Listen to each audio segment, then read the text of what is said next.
Assalamualaikum warahmatullahi wabarakatuh. Kita lanjutkan untuk bagian kedua modul pengukuran tegangan AC dan frekuensi menggunakan simulasi multisim.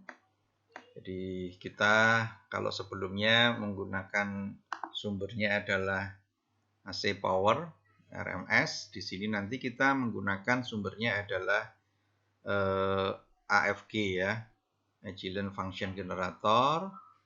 Ini sebagai sumber. Kemudian untuk osiloskopnya saya menggunakan osiloskop yang biasa ya, saya tidak menggunakan Tektronix osiloskop ini ya, saya tidak menggunakan yang ini ya, karena hanya untuk memudahkan saja ya, sudah cukup dengan yang biasa. Kemudian saya menggunakan voltmeter untuk mengukur keluaran dari AFG-nya ya. Wiringnya adalah dengan cara menghubungkan output channel dari AFG ya, kita ambil yang bawah, kita hubungkan dengan probe 1 atau probe A pada osiloskop. Kemudian ground ya, tidak boleh terlewatkan ground ya. Ground kita pasang di osiloskopnya ya, begitu juga dengan ground di voltmeter ya. Oke, seperti ini wiringnya. Kemudian di AFG itu ada beberapa pengaturan, ada pengaturan frekuensi. Kita on-kan dulu ya. Ada pengaturan frekuensi dan ada pengaturan amplitudo atau tegangan. Nah, amplitudo di sini adalah VPP ya. Jadi misalkan kita mau memberikan sumbernya adalah dalam bentuk VPP, itu bisa. Ya, kita mau misalkan memberikan inputnya adalah 100 VPP, kita tinggal geser-geser saja. Ya, kita coba rubah satuannya. Oh, maaf, kebablasan ya. Kita naikkan atau kita turunkan ya, jadi VPP ya, misalkan 10 VPP seperti ini ya. Kemudian frekuensi juga sama. Misalkan kita mau buat 100 ya, Hertz ya. Kita coba atur ya sampai berkedip di sisi kilohertznya. Nah, ini 900 ya, kita coba turunkan menjadi 100 ya, kita ketik aja bisa ya, angka 1. Nah, ini sudah 100 Hertz ya, dan VPP-nya adalah 10.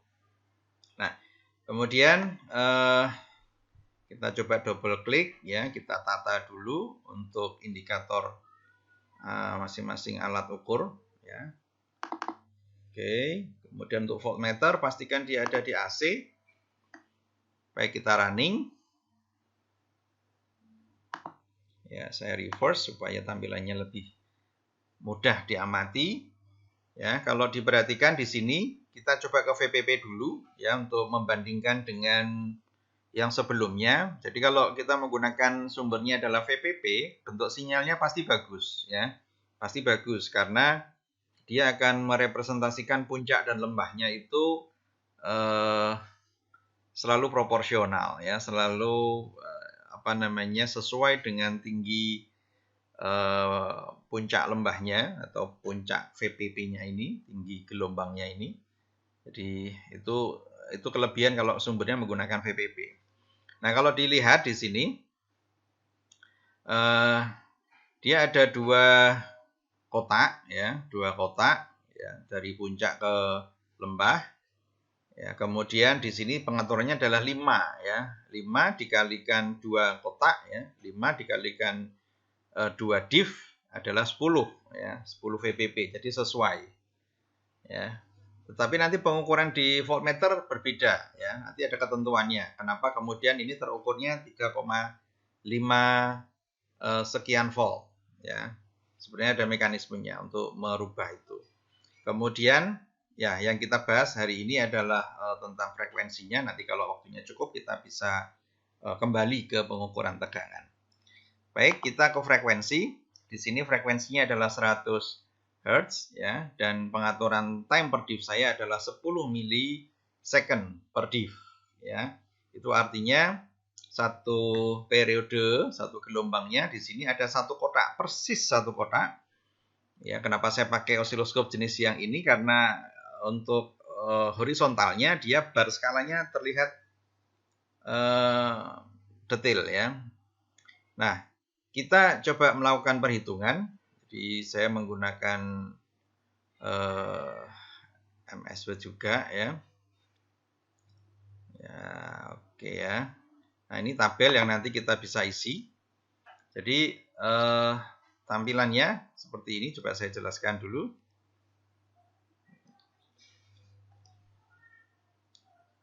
Ya, saya akan coba yang 100 Hz ya. Temper diff-nya berapa? Ya, kalau dilihat di sini, ini tampilan yang sama ya. Jadi bisa dilihat di multisim. Ini tampilan yang sama ya. Ini 10 milisecond. Kemudian di sini 5 milisecond ya. Kita gunakan yang 5 milisecond saja. Ya, kita gunakan 5 milisecond ya biar sama gambarnya ya. Ya, ada dua kotak ya. Ada dua kotak. Nah, sekarang kita lihat di sini. Ya, ini adalah T atau periode. Persis ada dua diff ya. Jadi untuk menghitung frekuensi ya, F adalah sama dengan 1 F adalah 1 per T ya. T itu sendiri ya sudah dirumuskan di sini ya. T adalah time per diff ya, dikalikan dengan jumlah diff-nya atau jumlah kotaknya ya, dalam satu gelombang. Nah, time per diff-nya tadi kita menggunakan 5 milisecond.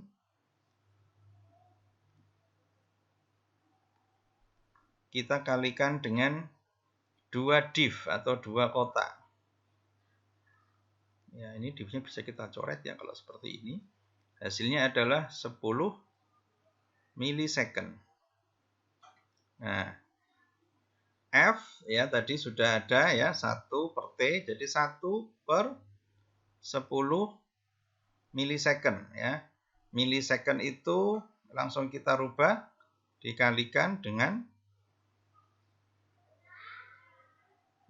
10 pangkat min 3 ya. Ini kita naikkan jadi 10 pangkat 3 per 10 ya. Nolnya 3 dibagi 10 ya, hasilnya adalah 100 Hz. Ya, jadi nanti kita bisa masukkan di sini time per diff-nya tadi adalah 5 ya, 5 milisecond ya. Milisecond per diff. Dituliskan 5 saja boleh.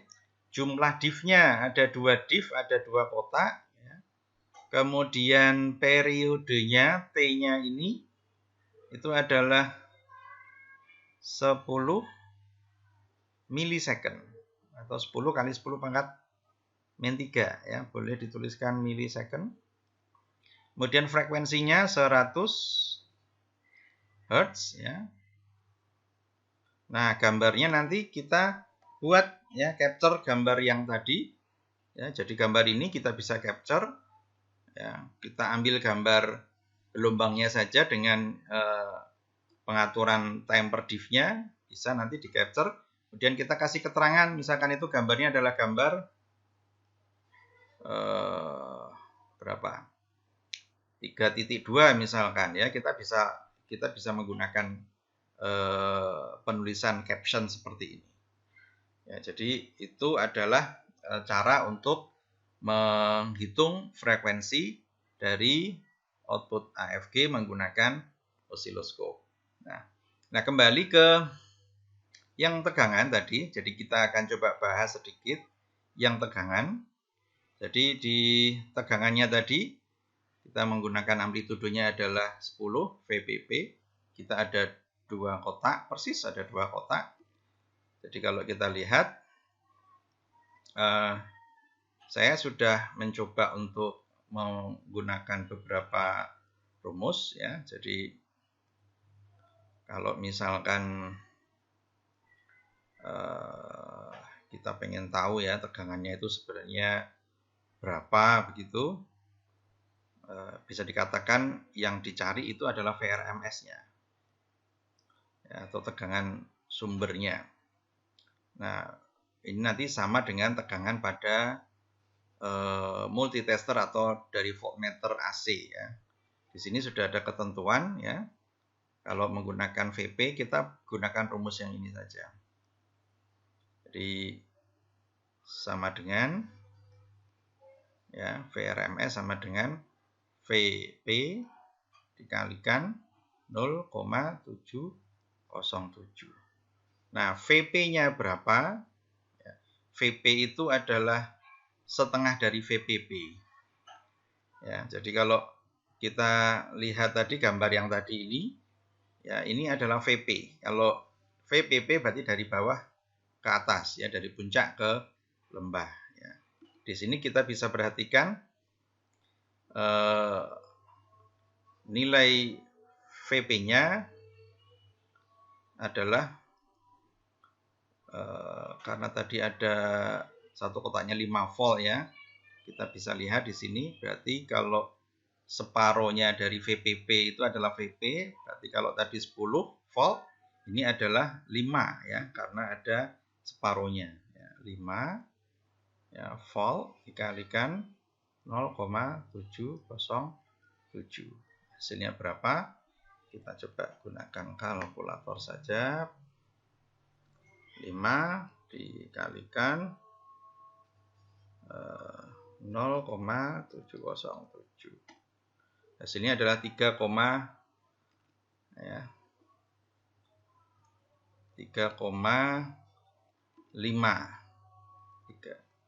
Nah, kita coba cek yang di sisi voltmeternya adalah sama ya, 3,5 sekian. Jadi ada selisih sedikit. Jadi itu untuk menunjukkan bahwa pengukuran menggunakan osiloskop dan menggunakan voltmeter itu hasilnya nggak jauh berbeda ya. Kalau identik selalu sama mungkin tidak, tapi hasil tidak boleh jauh ya. Nanti itu dikatakan ada error atau penyimpangan berapa. Demikian, mudah-mudahan bisa memahamkan Anda. Terima kasih. Assalamualaikum warahmatullahi wabarakatuh.